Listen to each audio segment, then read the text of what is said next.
1-3. Celebración para Perú, que ganó oro de 110. Ahora nos metemos con los 100 metros de la muy apretado la competidora argentina al último milésima. Llegó la brasileña Elisa de Souza, culminó segunda y el bronce para Liliana María peruana. 100 metros libre mujeres, ahí vemos la versión de 100 metros donde la brasileña Ana Claudia Silva se quedó con el metal de segundos y 33 para Inés Troza y otra colombiana Nelly Quintero.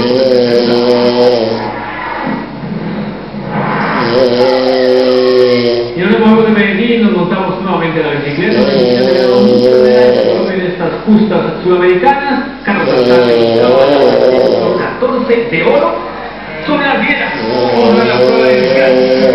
Carrera durísima, el colombiano Carlos Alzate, y otro gran campeón, con una vuelta adelantada por los pedalistas argentinos Darío Costa y Sebastián Cano. Curioso resultó que el venezolano más iba a subir al tercer escalón del podio, ¿sí? Pero luego el otro que necesita una vuelta menos. Bueno, increíble, ¿no?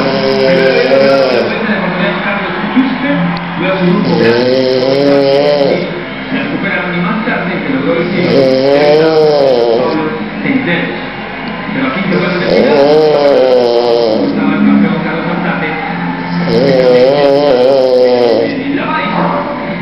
Bueno, realmente salimos a hacer el trabajo de nosotros.